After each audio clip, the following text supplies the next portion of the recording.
another episode of the Recurring Value Podcast, where every week we shine a light on what it really means to have post-sale success. Where we talk to folks from, different from the post-sale success team, from onboarding specialists and customer success managers, industry experts, and CEOs. In B2B SaaS, we all need the right team in our corner because ultimately recurring revenue requires recurring value. I'm your host, Brett Sears, CEO and co-founder of Sequence and AdoptIQ. We're focused on building a unified onboarding engagement platform to help companies move users from onboarding to activation and then from engagement to expansion, with a focus on micro-learning walkthrough videos throughout the entire process. And that's ultimately why we're here today, is to learn from leading experts and to really drive this post-sale success revolution. Today, we're so excited to have Kevin Maufer join us. Kevin is a seasoned customer success leader with over 25 years of experience in customer-facing roles from various industries, including SaaS, healthcare, technology, staffing. As a principal and a consultant and fractional leader, Kevin specializes in building and growing customer success teams in his practice. His mission is to help companies deliver quality experiences for their customers while driving adoption, improving retention, and accelerating revenue growth. We're going to get along really, really well today. So I'm really excited to be able to dig not just into how Kevin got into this, but how he looks at where this industry is going and what some of the things that we can do to really collapse the timeframes. So Kevin, thank you so much for being here today and taking the time with us. Thanks for having me, Brett. Great to be here. So I always start with conversations like this just to let people know a little bit about how you got here, right? The post-sale success side is such an interesting way of thinking about things that people don't usually accidentally get here. So can you let people know sort of your story, a little bit of your background? So customer experience was a thing, has always been a thing. It's for me, my entire career, but obviously it's a hot topic. It's a buzzword now. But I believe that I was really into customer experience before it was known as customer experience. But the reason being is that right out of college, the last thing I think, and having older kids, the last thing you want them to do is work in retail. It's like, really? 4 years of college and you're going into retail? Well, that's what I did. And any number of reasons and challenges at the time, but that was like the best thing because that was ground level, grassroots customer experience stuff. It's the walking by the store in the mall, walking in the store, the experience that you get. Are you greeted? Are you hounded? Are you, what is your experience? So it was all about the customer experience. Did that for quite some time. Led stores, open new stores, just the whole concept of what is it, looking at things through the eyes of a customer. Fast forward, went into recruiting. That was about the experience as well, because I was in healthcare recruiting. So I treated the therapists and my candidates, who were my candidates, I treated them as customers. So it was more along the lines of, did they have a good experience with me and the service we provided and the company they worked with? And they were more likely to more likely to retain them because they were more likely to renew, go to another assignment, that kind of thing. And then call centers. Everyone should work in retail and call centers at least once in their lifetime, because you take customer experience to a whole new level in call centers, because you want to get the whole thing done, whatever that is, and provide a good quality experience, a good conversation, and within 90 seconds. And so you're very effective and very streamlined in your approach, and you're very well scripted. And customers appreciate that because they don't have a lot of time. The last thing they expected in the call center businesses that I was in was to be sold something, so it was just, it was that kind of experience. And then just, fast forward into SaaS, when customer success became a thing, a methodology. Nick Meta was rolling his thing out, and we were building from the ground up customer success in software. And it was all about that post-sales experience that you were talking about, from right after the contract is signed then what happens? Handoffs, onboarding, implementation, advocacy, support, and that ongoing delivery of service and outcomes to ultimately drive that value, that return on investment. So you have all those buzzwords, all those things that are important after the sale is done, and you've got to have that post sales team fully focused on all those things that ultimately drive a great experience as you engage with customers.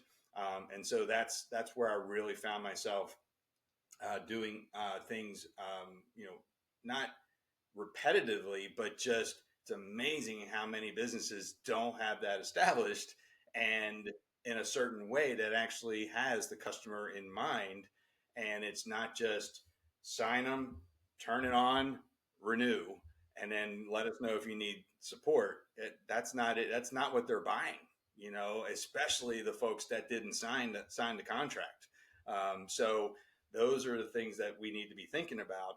And those are the things that I focus on when I jump in and take care of the team, take care of that customer engagement practice and focus, and ultimately drive a better quality experience, and which helps with retention and revenue growth, of course. So Awesome. So so hearing your story makes a lot of sense. Funny, I worked in restaurants for 10 years. It's the same type of situation where you're like, you got to learn, those things. And it's funny, I haven't thought about customer experience the way you described it. I read a book a long time ago about the CEO of Lexus when Lexus came to the US, and they created this Lexus experience, and it really put, it's hard for automakers to break in, and they really changed that experience.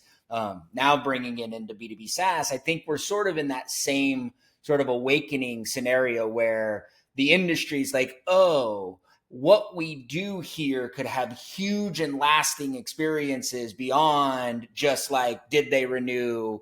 But it really can be this brand growth over the next, decade. So folks with your type of experience are going to bring a lot of value to the market. What do you do? So tell us sort of what are you doing now then? Because we'll get into some specific questions, but this will help sort of guide the conversation a little bit. What's your what are you doing? My thing is really around being a fractional leader, coming in to a business, startup, scale up company, probably a software company in a lot of cases, though everything that I do is industry agnostic. I mean, it's basically, if you have customers, you have a product and service that you sell to them and they use, customer success and customer experience should be a part of your business. And so the main areas of focus for me are the team, those on the front lines, the ones that are dealing directly with the customers, and what those practices are, what the engagement practices are, what are the communications, and ultimately what are the processes. Now, those are, that there's a lot there, and there's a lot there to unpack. But when you take a look at, okay, what is the ideal customer profile that you guys are selling to today? What's your ICP? If they even have one, then we can go from there. But well, they have one, whether you know it or not, or want to agree with it. As a whole, as a founder, those are two very different things. That's a flip of a coin right there. But at the end of the day, let's just say they have one. So, okay, let's tweak that a little bit. Let's move forward. What are we trying to ultimately achieve at the end of the year, at the end of 3 years, and that sort of thing? So quarter over quarter. More than likely, you've got a gross retention deficit. There's a declining gross retention number. And I look at it from a revenue perspective, not the number of logos. It's a revenue thing, because imagine the bucket, right? And you're filling that bucket up, and you've got there's leaks at the bottom. You're gonna have leaks, but you want to try to not necessarily put holes in it or put duct tape on it, but you want to make a better experience so there's less leaking at the bottom. So the focus being on gross retention starts at the very beginning. And is it the right customer to begin with? And are we selling the right thing to the right customer? Then we get a handoff, and what does that whole experience look like? The handoff to post sales and onboarding. I mean, we could talk a whole session on that, right? And then we move into the ongoing, okay, let's make sure that that experience is what it should be 30, 60, God help us, 90 days or more. That can really have an hindrance, because if you have a 1 year contract, right? I mean, you don't want to be 6 months down the road and still not implement it. That's a problem. So those are things that need to be focused on to drive a better experience from the get-go, because you want to continue that good experience that they had from pre-sales. And It sounds to me like you're like, I'm going to be the customer success team for the software companies. Let's call them software companies that I work with. You're like, okay, I've got to get the same user journey. I've got to know where each of the departments are. I got to know where the KPIs are, where they're like each of the divisions, lay that out so that they can track it. The same way they're trying to do it with their users, you're sort of taking that same approach with a company and saying, we're going to model our behavior by making sure that you're able to define each levels of success so that we can right. track your progress. Absolutely. Does that sound about right? And also, you build out that journey. What does that journey look like today for the customer, and what do we want it to look like? And then tweak that accordingly. And then you actually, in the journey, set roles and responsibilities. Who has what, and what needs to happen to move to the next steps, and then hit the next milestone. And what are we doing in that milestone? How are we communicating? And so that we're saying, okay, we made it. Now we're moving on to the next one. So that's a whole, because I mean, that's a lifetime Yeah, value. I know. I'm like, oh, we're going to probably have a couple of these conversations because my brain goes into lots Yeah. of them too. And I'm like, okay, first let's intro and then, okay, let's put our hats on, because that really is sort of, I think you've done a really nice job of describing the problem, right? We all understand what marketing is. Marketing is someone isn't aware of you. Poof, now they are. We know what sales are. There's some level of need. You have a solution. You close that gap and you can solve it. And so those are now they're complicated and they're nuanced and they're specific, but they're pretty straightforward.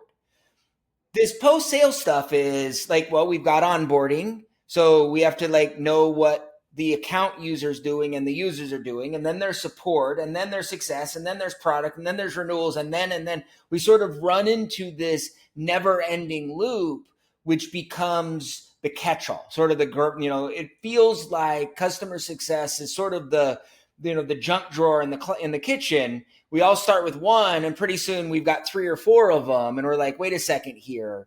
But that's really powerful, like space that we should get control. Absolutely. You don't want CS to be the dumping ground, because that's ultimately, especially in early stage companies, that's what it turns into. It goes from support, the glorified support, to the junk drawer.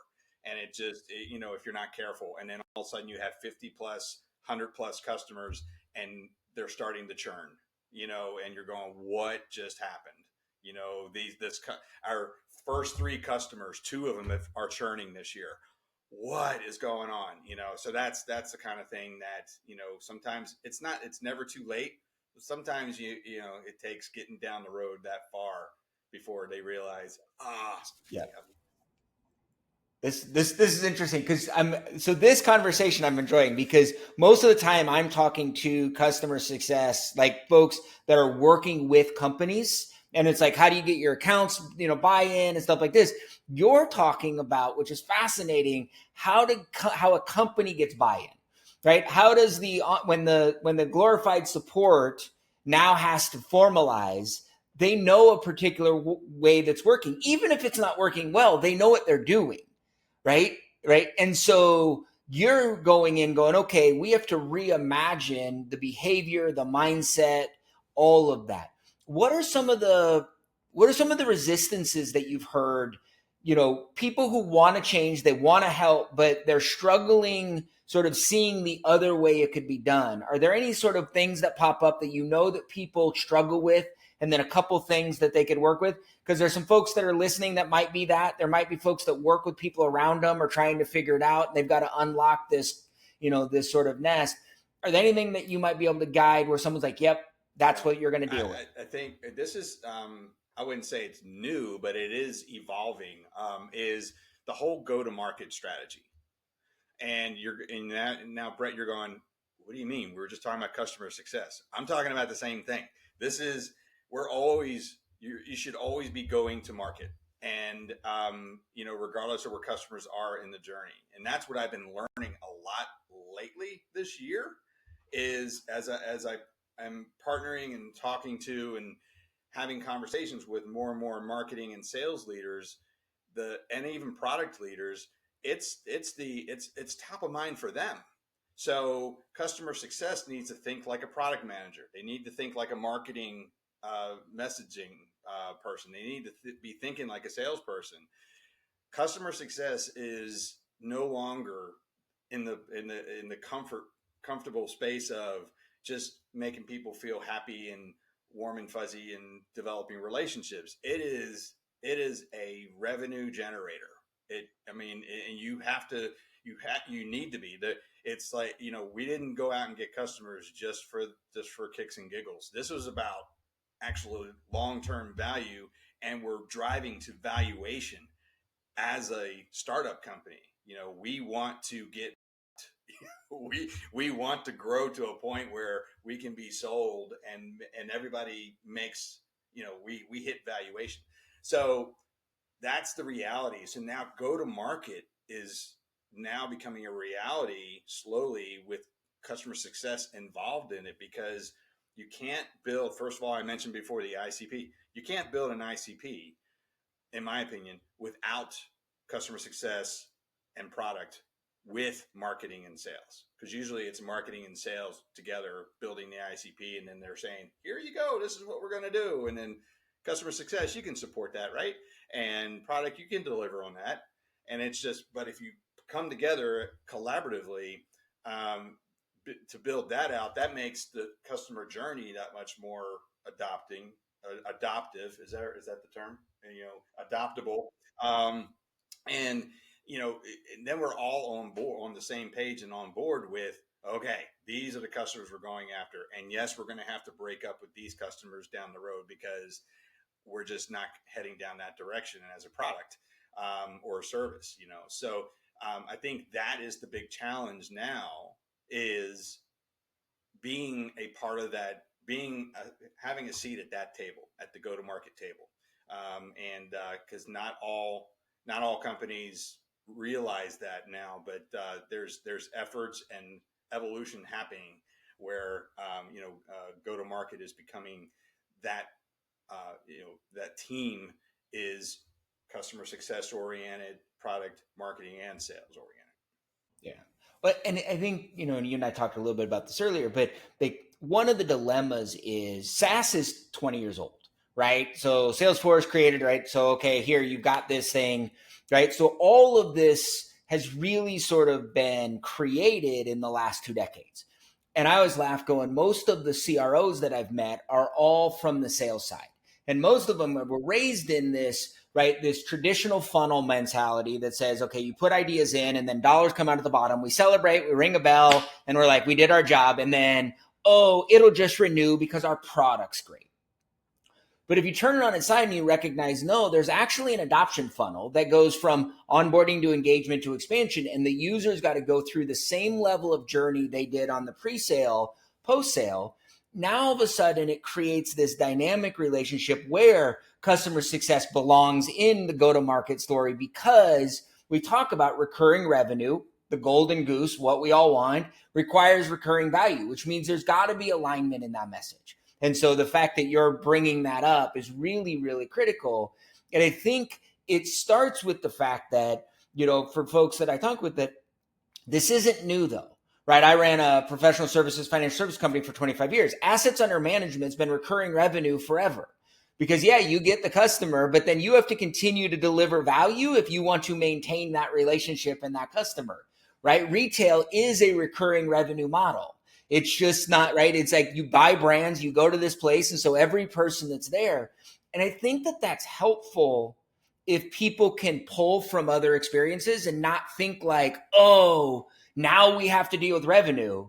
It's more along the lines of, oh, maybe we weren't looking at it right because the model's already been proven. Right. Absolutely. Yeah. I mean, and it comes down to revenue and customer experience and team impact. So that, the ESAT, CSAT, and a revenue are at the core of everything that you do. It has to be all three have to be considered in every decision, and they're not. It just doesn't happen that way in the day to day business. It's kind of you almost want to say in every meeting, hit the pause button. Okay, is this checking all the boxes from a customer, employee, and service standpoint? And sometimes it is, sometimes it's not, and it's you just have to make those. You have to pivot sometimes and go, okay, how do we hit all three with this? And it's because sometimes we're all about the revenue, and that's great, but what does that mean for the customer? What does that mean to the employees? I mean, think about it. And those are we could have a whole other conversation around that as well. No, it makes a lot. I mean, and it makes understanding. I was having a conversation. It made a real impact. They're like, all the sales guys are like, "Oh, you don't need to be a product expert, right? You don't because that's a loss." And the pushback is everyone in a company should be a product value expert. And I think that that's what you're getting to when they're in the customer success and they're in the go to market and then the sales. Like every one of us working with a company has to be like, here's the value we're deploying and delivering to the user, and every message that should be our North Star. And if there's a loss, and so the question is, when you have rival departments, because you're going in and saying, okay, I'm here they're calling you because there's a problem. It sounds like most of the time they're like, okay, we got a board meeting and that didn't go well, and we better solve this or there's going to be a bigger problem. Hey, Kevin, Come fix come our help churn us. problem. Yeah. Come fix our churn problem. But no one wants to own it. No. I'm assuming it's always someone else's fault, but everyone's got to change. And so how do you address the salespeople when their message is out of alignment with the value, which then creates potentially customers that aren't fit, right? So they've lost review. If they stop going to those customers, that revenue drops, their compensation is negatively affected. How do you, in the last couple of minutes, how do you wrestle with that? Because you're in a unique place to have to confront that a little bit. So, I mean, again, it comes down to who owns what, and and we could go on and on and on, but the idea of the ICP is still, that's where it's got to start. I mean, and it's getting everyone aligned for the entire journey, whoever's involved, all the way through support, PS, professional services, everybody has to be involved and know what the ICP is, because then sales can confidently sell what they do and do it the way they do best, and do it confidently, knowing that here we go, they're going to be taken care of, and they're going to successfully work through the journey. However, the concept is very basic. Coming in is, okay, customer success and sales, because you had the relationship to start with. Okay, we didn't introduce customer success in the pre-sales process until stage 5, right before customer signature, so, which is okay, because that's kind of the closer, right? So the concept is that you both own the customer, but everybody owns a piece of the experience. So the customer experience is what's at risk. And so defining everyone's role at every stage and step and milestone, whatever you want to call it, of the experience for the customer from the moment they got that call from that BDR all the way through to renewal. you know, all those people who touch it, you know, you can call an all hands meeting, and I can ask anyone to raise their hand, and and they can tell me what their role is. I can tell them what their impact is on the customer experience. It's just everybody does. And here's another one, another parting gift for you, and maybe for to be continued, is I read a pretty inspirational article on LinkedIn recently from someone that said the CEO is responsible for the customer experience and customer success and the retention. And it's like, 100%. yes, because they're responsible ultimately for revenue, right? And so and the success of the company. So why wouldn't they be responsible for that? And then they have to bring in the right people to do the job and ultimately own that, because everybody owns the customer experience from the top down. So Yeah. Yeah. Yeah. So we're finishing up. I'm looking forward over the next 5 years. I think that there's going to be a, a rash of new CEOs that came from the post sale side over the next 3, 4, 5 years. A lot of them come from the sales side, some from the marketing, but like as this matures and as there's more footing and there's more revenue ownership and there's no imagination and more problems, and that'll be really fascinating how those decisions are made based on, in terms of where that is. Cause I think you're right. Like here's what I know is what I focus on is what our folks deliver on. And so if I'm not focused on the things that are going to long-term, if I'm focused on tomorrow and not next year, we're going to make different choices. So this has been great. Do me a favor, let people know how they can find you. And get a little bit of information and stuff like that as we wind down. Obviously LinkedIn, Kevin Maufer on LinkedIn, and also meetcxservices.com is my website. Just has more detail about me, what I do, and how I do it, and love to talk to people and have conversations about what's going on in their world and see how we can help each other. Awesome. And all your contact information will be in the show notes and stuff like that. So anyone who's listening will be able to reach out that way, right? It's always great to have somebody to ask questions to, right? If you're a startup, if you're starting to get things going, right? Don't sleep on the post sale side. It's going to only create build a strong foundation, right? Build your house on the sand. Don't build your house on the sand in the summer, right? Find a rock, make sure that it's good, and stuff like that. So for everybody, thank you guys so much for coming and being a part of this. We're always wanting to make sure that we deliver value. So if you if you get any value, please subscribe, do all of those things. You can, if you have any questions, questions@recurringrevenue.com. We'd love to answer, be able to, go along. And Kevin, hopefully you'll come back because there's some more questions we want to be able to go down in the future. Oh, absolutely. Love to come back. Thanks for having me, Brett. Awesome. All right, guys. Thanks so much. We'll talk to you soon.